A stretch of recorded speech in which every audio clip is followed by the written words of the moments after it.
저는 오늘 봉독해 주신 고린도후서 12장 7절에서 10절 말씀을 가지고 내가 약할 그때에 곧 강함이니라 라는 말씀의 제목을 가지고 함께 은혜를 나누고자 합니다. 많은 사람들이요 약점이라는 것을 갖고 살아갑니다. 그리고 콤플렉스를 갖고 있죠. 여러분 혹시 콤플렉스 있으십니까? 처음부터 이렇게 질문하니까 당신이 인성에 문제 있습니까? 라고 이렇게 들리기도 하는데요. 아무튼 우리가 가지고 있는 이런 콤플렉스 주로 외모적인 것들이 참 많이 있더라고요. 저도 외모적으로는 콤플렉스가 없는 것처럼 보이겠지만 제가 중학교 때까지 이 쌍꺼풀이 한쪽만 있었습니다. 그래서 사진을 찍으면은 항상 눈이 짝짝이로 나오는 거예요. 그래서 사진 찍는 것을 굉장히 싫어했습니다. 다행히 지금은 나머지 한쪽 눈도 인공적으로 원장님의 손길 없이 자연히 쌍꺼풀이 만들어지긴 했지만 지금도 사실 이 사진을 찍게 되어지면 조금은 이 눈이 짝짝이로 나와서 이렇게 사진 찍히는 걸 그닥 좋아하지는 않습니다. 사람들이 이렇게 외모적인 어떤 콤플렉스를 가지고 있기도 하지만 어떤 성향적인 것, 성격적인 부분 가운데서도 이러한 콤플렉스를 갖게 되어지는데요. 혹시 여러분 콤플렉스 중에서 노벨상 콤플렉스라고 혹시 들어보신 적 있으십니까? 이 노벨상은요, 잘 아시죠? 다이너마이트를 만든 이 베르나르도 노벨의 그 유언을 따라서 1901년에 만들어집니다. 이 노벨상은 물리학, 경제학, 화학, 생리의학, 문학, 평화학 이렇게 총 6개의 분야로 나뉘어서 수여되어지는데요. 이 노벨상이라는 것은 단순히 어떤 영예를 가지고 주어지는 상들이 아니다라는 거죠. 그것을 뛰어넘어 학자들이 받을 수 있는 아주 최고의 권위의 상입니다. 그래서 이 노벨상은요, 지금까지 자신이 쌓아왔던 어떤 업적의 연구가 인정받게 되어지는 것뿐만 아니라 이 연구를 다른 학자들이 참조하게 되어지면서 새로운 연구의 지평을 넓힌다라는 점에서 그 영향력이 대단하다라는 거죠. 그런데 문제는 어디에 있느냐? 이 노벨상 수상의 이 문턱에서 좌절된 사람들에게서 나타나는 콤플렉스 현상이에요. 사실 후보에 오른 것만 해도 대단한 영예 아니겠습니까? 굉장한 업적이 있죠. 하지만 이들에게 있어서 노벨상 후보였다라는 그 경험이 오히려 인생에 있어서 악 영향을 미친다라고 이야기를 합니다. 쉽게 말하면 이런 거죠. 아니 내가 최고가 아니라고? 라고 이야기하는 거예요. 내가 최고가 아니라고? 그럴 리 없어 라고 하는 것이죠. 이는 완벽의 그런 문턱을 넘지 못한 완벽주의자 성향자들에게 나타나는 콤플렉스이다 라고 이야기를 합니다. 이런 콤플렉스를 가진 사람들은 이렇습니다. 자신의 업적이 노벨상을 받을 정도는 아니라는 것을 알게 되어졌을 때에 이 학자들은 자신의 그 연구에 대해서 굉장히 회의를 느끼고 낙심한다라는 거죠. 또 한편으로는 자신이 노벨상을 받을 만한 가치가 충분하다라는 어떤 자아도취에 빠지게 되어져서 집착성을 드러나게 된다라는 거예요. 그래서 좀 더 버거운 목표를 설정하고 또 새로운 방향을 모색하지만 이 연구를 거듭하면 거듭할수록 불안해지는 것, 이런 것을 이야기합니다. 우리들 주변에도 이런 사람들 분명히 있습니다. 자신의 능력보다 훨씬 높은 이 목표를 잡고 성취하기 위해서 쉼없이 노력하고 나아가지만 항상 불안해하는 사람이 있다라는 거예요. 이런 경향을 가리켜서 분석학자인 이 헬렌 타르타코프는 이 노벨상 콤플렉스다라고 이렇게 명명을 하게 되어진 거예요. 한편 이 프랑스 인사이드 경영대학원의 캐치드부리 교수는요, 이 노벨상 콤플렉스의 특징을 이 한마디로 규정을 합니다. 뭐라고 이야기하냐면 실패와 실수에 대한 두려움이다 라고 설명합니다. 그래서 이들은요, 1개, 2개, 심지어 10개 이상의 목표를 이루었다라고 하더라도 만족함이 없는 거예요. 만족을 하지 못하더라라는 거죠. 곧 완벽주의자들은 이 평범한 성공으로도 만족을 누리지 못하는 것입니다. 성공과 업적이 완벽하지 않으면 자신은 가치 없는 존재라고 여겨지는 것, 이것을 노벨상 콤플렉스 이렇게 이야기합니다. 이런 사람들이요, 그렇다고 해서 성공을 거둔다고 해서 행복하느냐? 그것도 아니다라는 거예요. 이들은요, 자기 장점을 인정하지 않기 때문에 설령 성공했다 하더라도 그 실력으로 당당하게 얻은 성과라고 생각하지 않아요. 오히려 그것을 운이 따랐다라고 여긴다라는 것입니다. 여러분, 이 세상에 완벽주의자는 있어도요, 완벽한 사람은 없습니다. 하나님께서 인간을 완벽한 존재로 만들지 않으셨다라는 거예요. 모든 사람에게는 강점이 있는가 반면에 또 약점도 있다라는 것이죠. 강점만 있는 사람은 없고요, 또 약점만 있는 사람도 없다라는 거예요. 그런데 우리는요, 내가 가진 이 강점보다 약점에 대해서 더 많은 신경을 쓰고 살아가고 있습니다. 그 약점 때문에 주눅들기도 하고 열등감에 빠지기도 합니다. 때로는 약점을 부인하고 숨기기도 하는 거예요. 약점 때문에 하나님께 불평과 원망을 할 때도 있다라는 것이죠. 하지만 여러분, 약점은 누구에게나 있다라는 거예요. 나만 가지고 있는 것이 아니에요. 그렇다면 중요한 것은 바로 무엇입니까? 그 약점에 대해서 내가 어떤 태도를 가지고 살아가느냐가 중요하다라는 것이죠. 모두가 가지고 있는 약점이라면 이 약점에 대해서 어떤 우리가 삶의 자세와 태도를 갖고 살아가느냐, 이것이 중요하다라는 것이에요. 우리가 약점이라고 한다면 이 약점은요, 나에게 있는 부족함, 이렇게 이야기할 수 있죠. 여러분, 하나님을 믿는 백성들은요, 때로는 자신의 그 부족함을 보면서 이 부족함 때문에 하나님께서 자신을 사용하지 못한다라고 그렇게 생각할 때가 있습니다. 그래서 목사님들이 이렇게 이야기하죠. 설령 리더들을 세우거나 공동체 일꾼으로 세우려고 하게 되어질 때에 다들 한다는 소리가 뭡니까? 목사님, 저는 부족해서 못해요. 다 이런 이야기 하잖아요. 많이 하죠.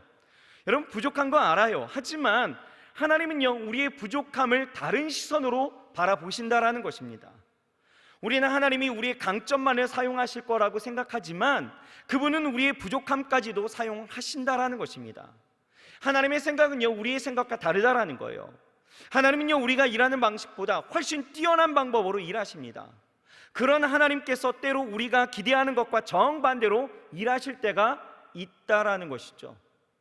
여러분, 우리가 고린도전서 1장 27절에서 29절의 말씀을 분명하게 좀 볼 수 있어야 됩니다. 뭐라고 기록되어져 있느냐? 같이 한번 읽어볼까요? 시작. 그러나 하나님께서 세상에 미련한 것들을 택하사 지혜 있는 자들을 부끄럽게 하려 하시고 세상에 약한 것들을 택하사 강한 것들을 부끄럽게 하려 하시며 하나님께서 세상에 천한 것들과 멸시받는 것들과 없는 것들을 택하사 있는 것들을 폐하려 하시나니 이는 아무 육체라도 하나님 앞에서 자랑하지 못하게 하려 하심이라 라고 말씀하고 있어요. 자, 우리가 생각할 때에 미련한 것은 아무 쓸데없다라고 우리는 생각을 합니다. 하지만 하나님은요, 때로 그 미련한 것을 어떻게 해요? 택하셔서 지혜로운 자들을 부끄럽게 하신다라는 것입니다. 하나님은요, 약한 것들을 택하셔서 강한 것들을 부끄럽게 하신다라는 거예요.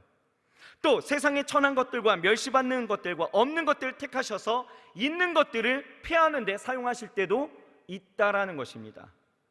여러분, 우리의 약점이라는 것은, 우리의 콤플렉스, 우리의 부족함이라는 것은 우연히 생긴 것이 아니에요. 하나님은요, 그 약점을 일부러 우리에게 허락하셨고 이를 통해서 하나님의 능력을 보여주시려고 하시는 그 뜻이 분명히 있다라는 것입니다. 그래서 이 부족함이라는 것은 바로 무엇입니까? 바로 이 부족함이라는 것은 곧 은혜의 공간이 되어진다는 것이에요. 부족함은 은혜의 공간이다. 여러분, 성경을 보게 되어지면 이 부족함이 있음에도 불구하고 하나님께서 그들을 사용하셔서 얼마나 큰 일을 행하셨는지에 대한 예들로 가득 차 있습니다. 예를 들면 그런 거죠. 자기의 삶의 연명에 어떤 급급했던 사람들이 있었죠. 부족했던 사람들 누굽니까? 아브라함도 있었고요, 모세도 있었고요, 기드온도 그런 사람이었습니다. 또 힘만 자랑할 줄 알았지 유혹에 약했던 그 부족했던 삼손도 그랬고요, 왼손잡이라고 치부되어졌던 이 에훗도 있습니다. 또 아버지에게 인정받지 못했던 다윗도 그랬죠. 이외에도 여러분, 수많은 사람들이요, 이러한 약점과 부족함을 갖고 있었다라는 거예요. 그런데 여러분, 생각해 보세요. 만약 하나님께서 이 완벽한 사람들만 쓰신다라고 생각한다면 여러분, 아무것도 이루어지는 것은 없었을 것입니다. 성경은 여러분 아마 홀쭉해지지 않았을까라고 생각되어지는 것이죠. 아마 없었을 것 같습니다. 우리는 이 바울을 생각한다면요, 완벽한 사람이라 아마 이렇게 평가할 수도 있을 것이고요, 그렇게 생각되어질 때가 참 많이 있습니다. 하지만요, 성경을 보면 그렇지 않아요. 바울에게도요, 약함이 있었다라는 것입니다. 부족함이 있었어요. 바울에게는요, 육체의 가시라는 것이 있었죠. 육체의 가시에 대해서 신학자들의 그 의견이 분분하지만 뭐 안질이다, 간질이다, 뭐 여러 가지로 이야기하지만, 그런데 분명한 것은요, 이 육체의 가시가 바울이 복음을 전하는 데 있어서 장애가 되는 것은 사실이었다라는 거예요. 부끄러움이 되어질 수도 있었고, 이것으로 많은 곤란과 어려움이 있었다라는 거예요. 그래서 바울은요, 이 육체의 가시를 제거해달라고 하나님 앞에 정말 간절히 3번이나 기도했습니다. 여기서 3번 간절히 기도했다라는 것은요, 그냥 우리가 기도하듯이 그렇게 기도한 것이 아니라 정말 간절함을 가지고 있는 힘 다하여서 결사적으로 기도했다라는 거예요. 바울이 복음을 잘 전하기 위해서, 더 잘 전하기 위해서 이 육체의 가시를 제거해달라고 하면 하나님께서 이 기도를 들어주셔야 될 것 같지 않습니까? 그런데요, 하나님께서는요, 이렇게 대답하시는 거예요. 고린도후서 12장 9절, 오늘 본문 말씀을 보게 되어지면 이렇게 말씀하고 있죠. 같이 한번 읽어볼까요? 내게 이르시기를 내 은혜가 내게 족하도다. 이는 내 능력이 약한 데서 온전하여 짐이라 하신지라. 아멘. 곧 이 말씀은요, 그 육체의 가시는 너에게 있어야 되는 거야 라고 분명하게 말씀하시는 거예요.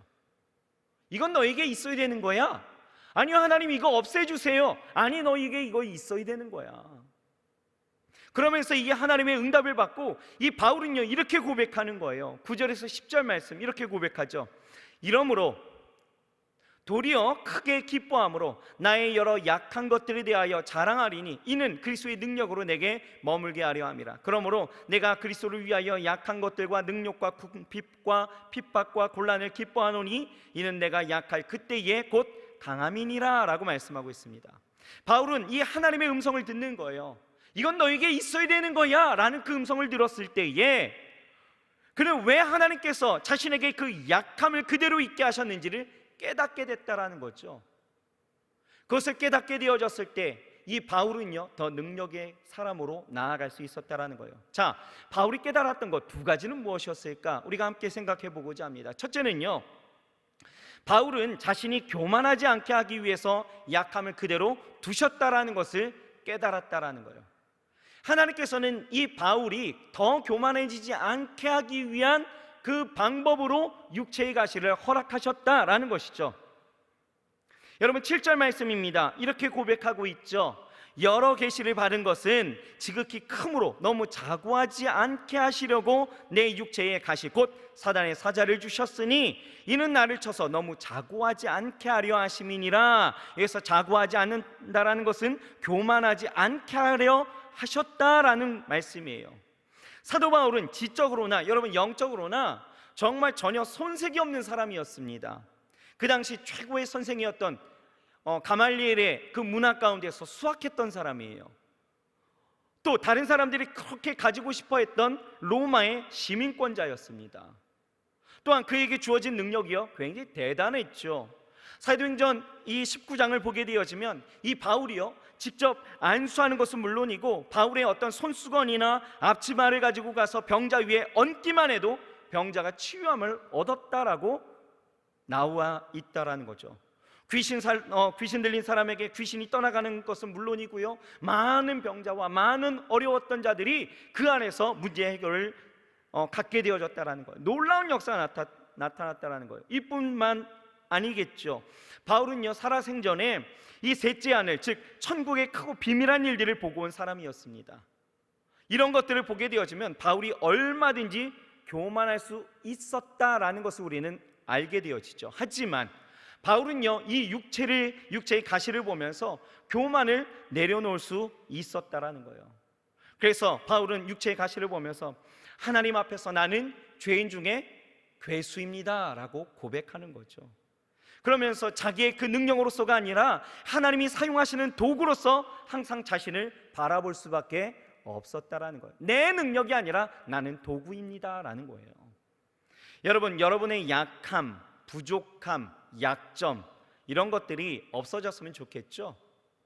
없어졌으면 좋겠습니다. 사실 아마 그래서 여러분들도 아마 기도했을 것 같아요. 이런 나의 연약함이 벗어지게 해달라고, 하나님 나의 이러한 부족함이 없어지게 해달라고, 약점이 이것이 너무 크게 도드라져서 내 인생 가운데 장애물이 되어지고 걸림돌이 되오니 하나님 이거 없어지게 해달라고 아마 기도했을 것입니다. 하지만 여러분, 하나님이 그런 부족함을 그대로 지금까지 두시는 이유가 뭐라고 생각하십니까? 미국의 그 흑인들의 애환을 그린 뿌리의 작가 알렉스 헤일리라는 사람이 있습니다. 이 작가는요, 자신의 그 사무실에 이상한 그림을 하나 걸어놓은 거예요. 그 그림은요, 거북이가 높은 담장의 꼭대기에 올라가 있는 그림입니다. 그림 한번 보여주실까요? 네, 이런 그림이에요. 여러분, 이거 작품처럼 보이십니까? 아니죠. 사무실을 방문한 사람들마다 한결같이 이야기하는 거예요. 당신같이 성공한 사람이 뭔가 대단한 작가의 그림을 가지고 있어야 좀 품위가 유지되어질 것 같은데 왜 사무실에 이런 이상한 그림을 걸어 놓았습니까? 라고 이야기를 하는 거예요. 이때 이 헤일리는요, 이렇게 대답을 합니다. 나는 내가 쓴 작품을 볼 때마다 어떻게 이런 위대한 글을 쓸 수 있었을까? 어디서 이런 영감을 얻을 수 있었는가에 생각하면서 스스로 교만심이 들어갈 때가 있다라는 거예요. 그럴 때마다 저는 저 그림을 보고 생각합니다. 저 거북이가 제 힘으로 스스로 저 높은 담장을 올라갈 수 있었을까요? 누군가의 도움으로 올라갔을 것입니다. 이렇듯 내가 이렇게 사람들의 칭찬과 인기 그리고 부를 누릴 수 있었던 것은 오로지 하나님의 도우심이 있기 때문에 가능한 것이었습니다. 이런 생각을 함으로써 스스로 교만하지 않고 하나님께 감사한 마음을 잊지 않도록 하기 위하여 이 그림을 걸었습니다 라고 이야기했다라는 거예요. 여러분, 우리는 간혹 자기가 잘한 일에 대해서 혼자 감격할 때가 참 많이 있어요. 그러면서 이렇게 말하죠. 내 공이 정말 크지. 나 아니면 이거 안 되는 일 아니겠어? 막 이렇게 생각하는 거예요. 내가 그만큼 노력했으니 이런 결과도 있는 거 아니겠어? 하면서 내가 굉장하구나 라는 생각할 때가 있습니다.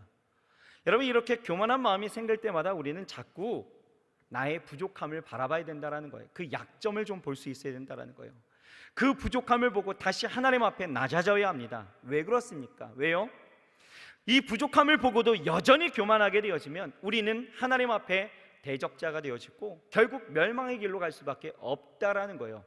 그 실제적인 예가 성경에 기록되어져 있는 거예요. 누구일까? 바로 사울이 그랬다라는 거예요. 여러분, 사무엘상 9장 그리고 10장을 보게 되어지면요, 아버지의 그 명에 충성스러웠던 사울이 등장하고 그 아버지가 잃어버린 그 암나귀들을 찾아 헤매던 이 사울은요, 이 사무엘 선지자를 만나게 되어집니다. 이때에 이 사무엘 선지자에게 통해 하나님께서 사울에게 기름을 부어 이스라엘의 지도자로 삼아라 라는 말씀을 듣게 되어지고, 사무엘 선지자는요, 이 사울을 만나게 되어지므로 그 이튿날 사울에게 기름을 부어서 하나님의 뜻을 전하게 되어집니다. 이후 사무엘은요, 미스바의 온 지파를 불러다가 이제 지도자를 선출하는 그 제비를 뽑게 되어질 때에 하나님이 정하신 대로 베냐민 지파, 마드리의 그 집안, 그리고 기스의 아들 이 사울이 뽑히게 되므로 그 말씀을 성취하게 합니다. 하지만 이 사울은요, 그들에게 있어서 진정한 지도자가 되기에는요, 많은 면으로 부족함이 있었다라는 거죠. 애시당초 이스라엘이 이 하나님께 왕을 요구했던 것은요, 사실 다름이 아닌 전쟁에서 이스라엘을 안전하게 지킬 수 있는, 왜요? 이 이방 민족이 전쟁에 승리하는 모습 속에서 그들이 보았던 것은 왕의 리더십이었습니다. 그러니 이스라엘이 평안케 되어지고 안전케 되어지려면 우리에게도 뭐가 필요하다? 왕이 필요하다라는 거예요. 이방 민족들이 왕을 통하여서 저렇게 안전하게 정복전쟁을 실행하는 것처럼 우리가 안전하려면, 우리가 평화로우려면 우리에게도 왕이 필요하다라는 거예요. 무슨 얘기입니까? 저들에게서는 전쟁에 능한 자가 필요했던 거예요. 그런데요, 이 사울을 보십시오. 사울은요, 사실 몸만 컸지요, 허당입니다. 하나님의 기름 부음을 받았음에도 불구하고 왕으로 그 지도자로서 책봉받는 그 자리 가운데 그는요, 사람들 앞에 나서지 못하는 거예요. 짐짝 사이에 숨어왔고요, 그것을 보고 있었다라는 것이죠. 사람들이 끌어내게 되어졌을 때 쭈뼛거리면서 나아가는 모습이 그렇다라는 거예요. 이런 모습에서도 여러분, 하나님이 뽑으셨다니 이스라엘은요, 만세를 외칩니다. 우리에게 왕이 났다라고 이야기하면서 나아갈 때에 또 이 사울의 모습을 보면서, 이 부족한 모습을 보면서 반면에 또 이 비류자들은 어떻습니까? 비류들은 아니 어떻게 이런 사람이 우리의 지도자가 될 수 있겠어? 라고 비판하면서 비아냥거리면서 떠드는 모습이 성경에 기록되어져 있는 거예요. 그러니까 무슨 얘기냐 하면 이 사울이 그렇게 완전하고 아주 완벽한 사람은 아니었다라는 거죠. 부족한 사람이었다라는 거예요. 아무튼 그렇게 사울은요 반쪽짜리 왕으로서 이제 시작하게 되어지는데 마침요 나라에 암몬과의 전쟁이 일어나요. 암몬이 도발하게 되어지면서 사울은요 이스라엘을 병집하게 되어집니다. 그리고 길앗 야베스를 포위하고 있었던 이 암몬을 진멸해 버리게 되어지죠. 이스라엘은요 완전히 사울을 신임하게 되어집니다. 아니 보세요. 이 사울에게 있어서는 전쟁을 한 번도 해본 적이 없었어요. 경험이 없었던 사람입니다. 그런데 지도자로 세우게 되어지고 그가 전쟁에 나아가게 되어졌을 때 승리하게 되어졌어요. 자, 성경에는 기록되어져 있지 않습니다. 하지만 우리는 알 수 있어요. 뭡니까? 그 부족함에 누가 채우셨어요? 하나님이 채우셨다라는 거예요. 하나님이 승리케 했다라는 거죠. 그래서 이스라엘은요 완전히 사울을 왕으로서 신임하면서 길갈에서 진정한 왕으로 인정하게 되어지는데, 이렇게 사람들의 인정과 칭찬 속에서 이제 세월이 흐르게 되어집니다. 이때에 사울은요 마음이 바뀌는 거예요. 교만이 시작되어지죠. 그 교만이 시작되는 시점이 어디냐? 블레셋과의 전쟁입니다. 이제 블레셋과의 전쟁이 이제 시작되어집니다. 이 블레셋이 엄청난 병력으로 밀고 들어오는 거예요. 이스라엘은요 감당할 재간이 없습니다. 다 숨기 바쁜 모양새입니다. 다 떨고 있었다라고 성경은 이야기하고 있어요. 이때에 사울은요 이 밀리는 싸움을 하면 안 될 것 같아서 왕으로서 이제는 이 전쟁을 감당해야 됐기 때문에 어떻게 했을까요? 사무엘 선지자에게 갑니다. 그래서 번제와 화목제를 청하게 되어지죠. 명목은 그렇습니다. 여호와의 그 은혜를 간구함에 있었다라는 거예요. 여호와의 그 은혜 가운데서 내가 전쟁에 나아가야 되겠다라는 것이죠. 하지만 사실 이 제사는요 그러한 겉으로 드러났던 그러한 은혜를 간구함보다도 이 사울에게 있어서 욕심이 더 컸다라는 거예요. 욕심이 들어갑니다. 승리를 청탁하게 되어지는 거죠. 아무튼 정한 기한이 되어졌습니다. 이제 길갈로 오게 되어졌던 이 사무엘을 기다리고 있었죠. 그런데요 문제는 어디서 일어나느냐? 블레셋의 그 기세가 더욱더 등등하게 되어지고 그렇게 나아가게 되어지니까 이스라엘 백성들이 뭐하고 있었다고요? 떨고 있었다고 했잖아요. 이 떨고 있었던 이스라엘 사람들이요 그 기세에 못 이겨서 사무엘은 오지 않고 또 시일은 계속 지나가고 있고 전쟁은 일어날 것만 같고, 그러니 어떠해요? 그 대열에서 이탈하기 시작하는 거예요. 흩어집니다. 이때에 이 사울의 마음이 급해지죠. 왜 그렇습니까? 사무엘이 온다는 소식도 없어요. 또 이스라엘 백성들은 다 흩어지기 시작합니다. 그러면 전쟁을 할 수 있을까요? 없는 거예요. 그러면 자신은 왕으로서의 자리를 지킬 수 있을까요? 없는 거죠. 마음이 급해집니다. 사울 어떻게 했을까요? 자신이 직접 제사를 드리게 됐다라는 거예요. 여러분 이것은요 굉장히 상당한 교만적인 행위입니다. 아무리 자신이 기름 부음 받은 자이긴 하지만 이것은 교만이에요.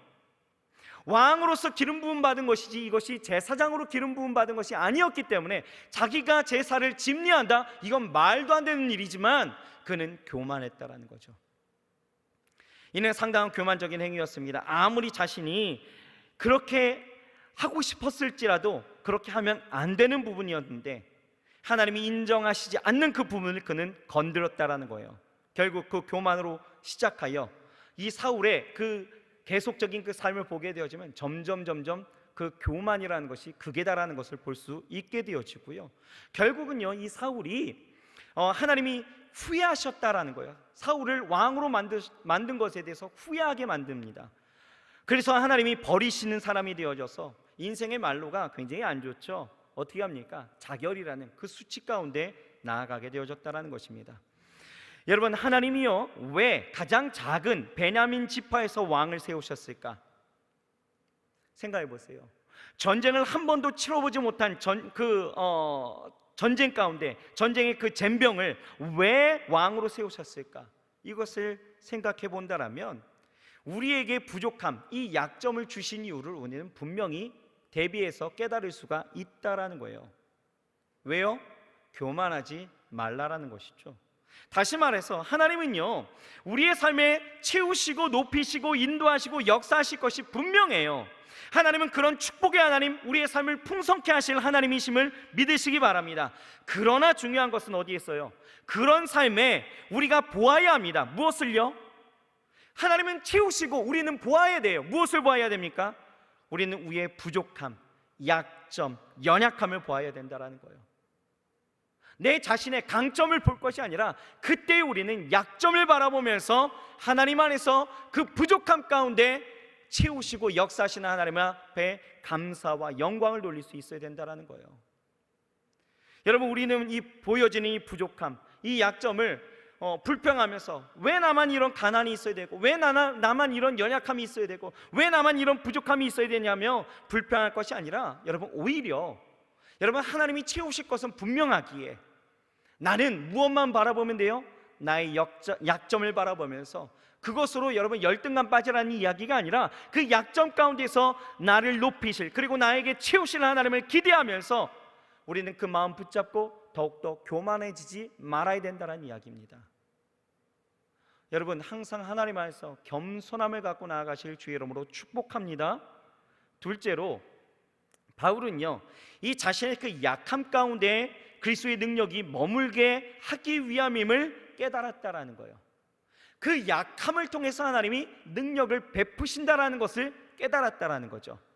자, 우리 다시 한번요, 9절 말씀을 우리가 같이 보시는 거예요. 9절 말씀 같이 한번 읽어보겠습니다. 시작. 내게 이르시기를 내 은혜가 내게 족하도다.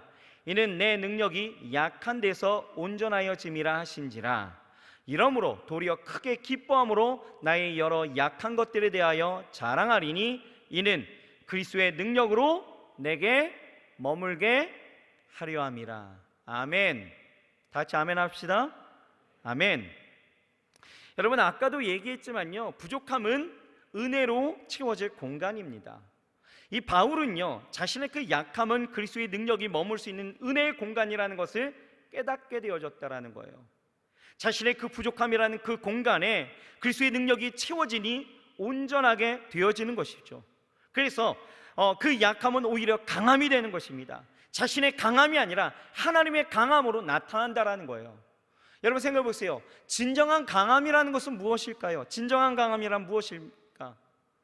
진정한 강함이라는 것은요, 단순히 나의 약함과 결핍이 제거된 상태가 아니다라는 거예요. 오히려 하나님을 의지하지 않고서는 살 수 없는 그 의존성이, 그 약함이 진정한 강함이다라고 성경은 이야기하고 있어요. 왜 그렇습니까? 왜요? 하나님을 의지함으로 우리의 약함 가운데 하나님의 강함이 덮어지고 하나님의 강함이 드러나고 나타나기 때문에 그렇다라는 거예요. 그래서 바울은 그 약한 그때의 강함이다라고 고백하고 있다라는 것입니다.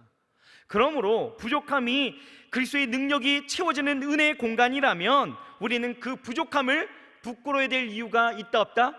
없다라는 거예요. 나의 약함을 여러분 부끄러워하지 말자라는 것이죠. 왜 그렇습니까? 그 약함 가운데 하나님의 능력이 나타나기 때문에 여러분, 우리는 부끄러워야 될 이유가 없다라는 거예요. 우리는 바울처럼 우리의 약함을 자랑하지는 못할지라도 적어도 그것 때문에 좌절하거나 열등감에 빠질 이유는 없다라는 것입니다. 하나님을 원망하고 불평할 이유도 없다라는 거예요. 그것 때문에 하나님께 쓰임받을 수 없다라고 생각하지 말아야 된다라는 것이죠. 부족함이 있는 그대로를 인정하면 되는 거예요.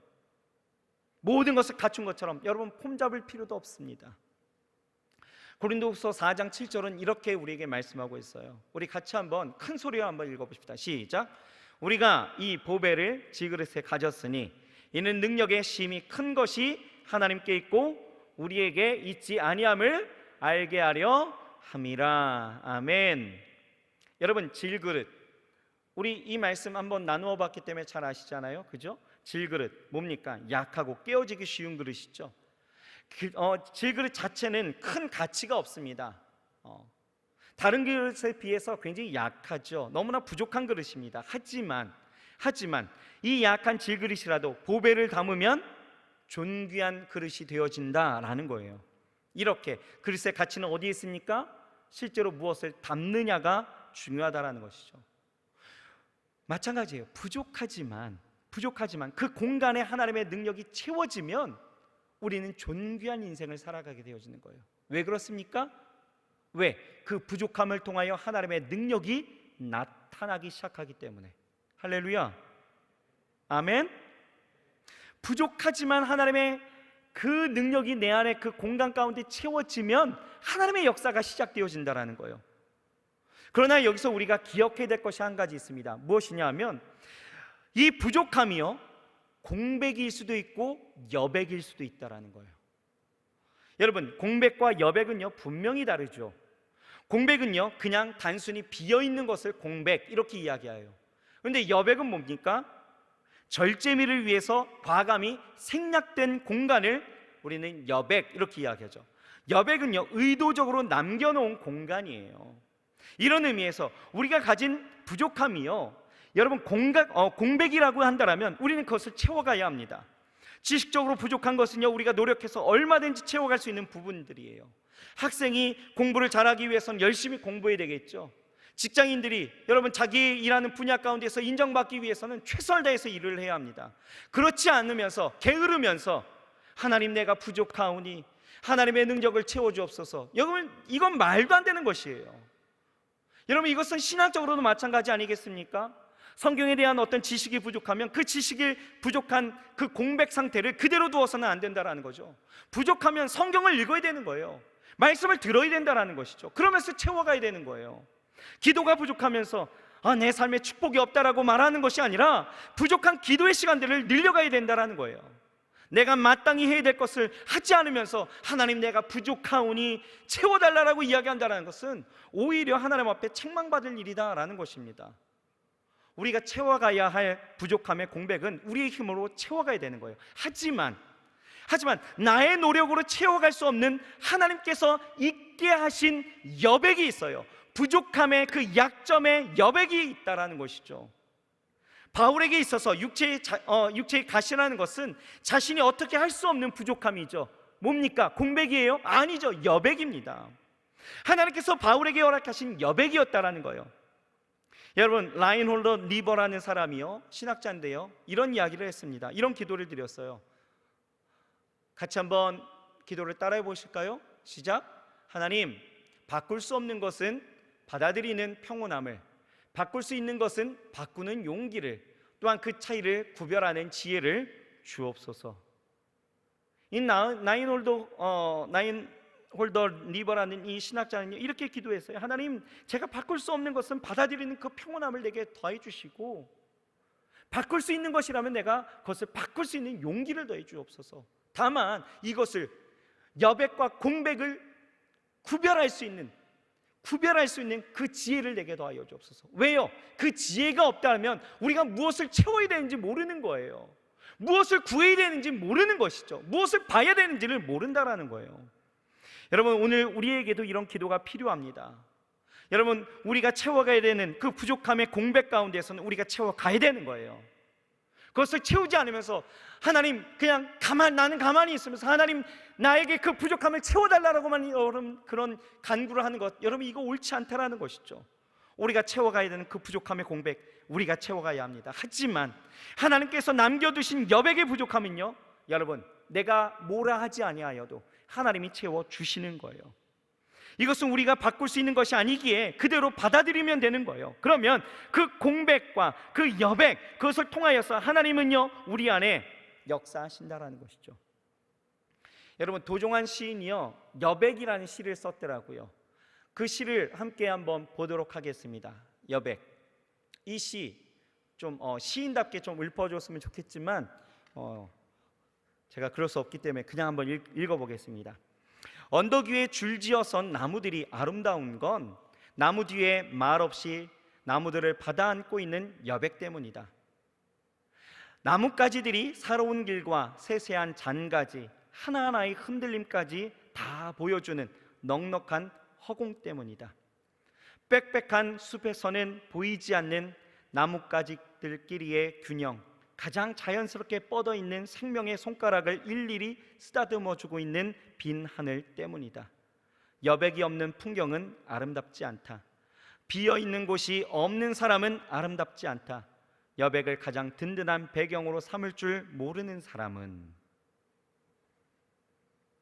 여러분 공감이 가십니까? 공감이 되시나요? 여러분 흔히 동양화에 있어서 미학을 여백의 미 이렇게 이야기를 하죠. 동양화는 어떤 넘침보다는 모자람을 강조하고 있습니다. 서양화는 면을 중시하죠. 하지만 동양화는 선을 중요하게 생각합니다. 선의 예술이죠. 그래서 동양화는 선의 중심이 있어서 면이 비어 여백이 그 아름다움을 채워간다는 거예요. 없음으로 인해서 있음이 빛나는 것이 동양화의 특징이죠. 여러분 우리의 신앙이 그렇게 바뀌어져야 가야 된다라는 거예요. 나의 없음을 그 여백, 그 하나님의 은혜의 공간으로 하나님이 채워가시는 그 능력으로 여러분 우리의 삶이 빛나게 되어진다라는 거예요. 믿으십니까? 여러분 바울에게 육체의 가시는요 하나님께서 능력을 바울에게 채워주시려고 남겨두신 여백입니다. 마찬가지로 하나님이 우리에게 주신 그 연약함, 약점, 부족함이라는 것은요 하나님께서 능력으로 채워주시려고 비워두신 여백이다라는 거예요. 바울은 이것을 깨달았기에 약함을 지금 자랑하고 있는 거예요. 부족함의 여백이 있다는 그 자체로 지금 이 사도 바울은요 굉장히 기뻐하고 있다라는 거예요. 그 약함이 있다라는 것이 기뻐하고 있어요. 이해가 가십니까? 하나님께서 바울의 그 부족함을 그 여백을 주셨던 것처럼 여러분 저와 여러분들에게도 이 부족함의 여백을 주신 부분들이 분명히 있다라는 것이죠. 그것은 우리의 힘으로 바꿀 수 없는 것이기 때문에 하나님께서 그 부족함을 채워 주시도록 우리가 해야 될 것이 있어요. 무엇입니까? 기도하는 거죠. 하나님, 내 삶의 이 연약함이 하나님 부끄러움 되어지지 아니하도록 하나님의 능력으로, 하나님의 채우심으로, 하나님의 역사하심으로 나타내 보여 주시옵소서. 이 기도가 있게 되어질 때 분명히 여러분 하나님은요 그 여백의 미를 반드시 은혜로서 채워주시고 은혜로서 우리에게 보여주실 줄 믿습니다. 그리고 결국 하나님께서 우리의 부족함을 통해 나타내시고자 하는 것은요 바로 무엇입니까? 하나님의 영광이다라는 거죠. 그렇게 능력을 나타내실 때에 하나님의 영광으로 나타내시는 거예요. 영광을 보이길 원하십니다라는 것이죠. 여러분 요한복음 2장 11절을 보면 이렇게 말씀하고 있습니다. 예수께서 이 처음 표적을 갈릴리 가나에서 행하여 그 영광을 나타내심에 제자들이 그를 믿느니라. 무슨 얘기냐면요 예수님이 처음 기적을 베푸셨던 가나안의 그 혼인잔치 가운데에서 여러분 어떤 일이 있었습니까? 포도주가 떨어지게 되어졌죠. 그 부족함을 누가요? 예수님이 채우셨다라는 거예요. 그렇죠? 그러니까 예수님께서는 이 가나의 혼인잔치에서 그의 영광을 그렇게 나타내셨다. 채우심으로, 그것을 변화시키심으로, 하나님이 그 여백을 은혜로서 채우심으로 영광을 나타내셨다는 거예요. 곧 물로 포도주를 만든 그 기적이 주님의 영광이 되어졌다는 것이죠. 그런데 기적이 여러분 어떻게 해서 일어난 것이에요? 어떻게 해요? 포도주가 부족해서 일어난 것이죠. 포도주의 그 부족함을 통해서 기적은 일어났고 그 기적이 주님의 영광을 드러나게 한 것이죠. 이런 측면 가운데에서 여러분 부족함이라는 것은 하나님의 영광을 담아낼 수 있는 은혜의 공간이다라는 거예요. 다른 말로 이야기한다면 저와 여러분들의 그 약함과 그 부족함은 하나님의 영광을 드러낼 수 있는 하나의 은혜의 공간이다라는 거예요. 도구가 되어줄 수 있다라는 거예요. 그러니 여러분 우리도 사도 바울처럼 우리의 약함 때문에 고민하고 그 컴플렉스 때문에 아파하고 감추고 부끄러워할 것이 아니라 우리가 그것을 통해서 하나님이 어떻게 역사하실지, 그것을 통해서 하나님이 어떤 여백의 미를 보이실지 우리는 기대하면서 나아갈 수 있어야 된다는 거예요. 그것을 도리어 사도 바울처럼 좀 기뻐하면서 나아갈 수도 있어야 된다는 것이죠. 여러분 기뻐한다는 것이 어렵다라면 적어도 우리는 그것을 부끄러워할 수는 없다라는 것입니다. 여러분 하나님께서는 우리를 완벽한 존재로 만들지 않으셨습니다. 부족한 존재로 만드셨어요. 여기서 한번 손들어 볼까요? 나는 완벽한 사람입니다. 한번 손들어 보실까요? 누가 있으실까요? 우리 온라인으로 예배하시는 우리 모든 성도님들, 우리 청년들 누가 있을까요? 없어요. 아무도 없습니다. 제 아무리 장동건이 와도요, 이거는 완벽하다 이야기할 수가 없다라는 것이죠. 부족한 존재로 만드셨습니다. 부족함은 우리에게 부끄러운 것이 아니에요. 여러분, 절대로 감춰야 될 것도 아닙니다. 어떤 부분에 그 부족함이 내가 채워야 될 공백이라면 우리는 이제 채워가야 되고요, 또 하나님께서 채워주셔야 될 여백의 공간이라면 하나님 앞에 전적인 도움을 우리는 구하면 되는 거예요. 하나님, 이 약함을 통하여 하나님의 은혜가 드러나게 하시고 영광이 나타나게 해달라고 우리는 기도하면 되는 것입니다. 그러면 하나님께서는요, 그 부족함을 통해서 결국 하나님의 강함과 하나님의 영광을 드러내실 줄 믿습니다.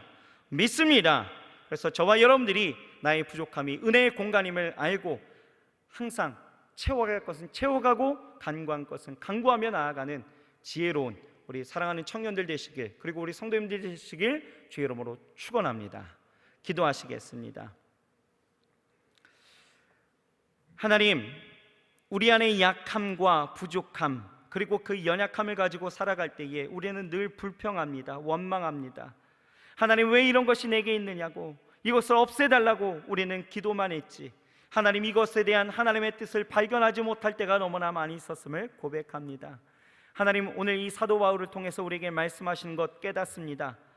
하나님, 우리 안에 있는 약함이라는 것은 우리를 자고하지 않기 위하여, 교만하지 않기 위하여 하나님이 우리에게 허락한 것이고, 또 이것을 통하여서 하나님의 능력을 베푸시는 은혜의 공간이라는 것을 다시 한번 깨닫습니다. 하나님, 혹여는 이 부족함이 아버지 하나님 우리의 공백이었다면 아버지 하나님이 우리가 채워갈 수 있도록 도와주옵시고, 이것이 여백이 되어진다면 하나님, 정말 내가 어떻게 할 수 없는 그 여백이라면 하나님께서 이 여백을 통하여 아름답게 만드시고 하나님의 영광을 드러내게 하실 줄 믿사오니 주여, 우리를 그렇게 사용하여 주시옵소서. 우리 사랑하는 청년들 한 사람 한 사람을 그렇게 그 삶 가운데 그 약함을 통하여 강하게 하시고 그 약함을 통하여 하나님의 영광 드러낼 수 있도록 주여 그 삶을 축복하여 주시옵소서. 함께 하심을 믿고 오자오며 예수님의 이름으로 감사하며 간절히 기도합니다. 아멘.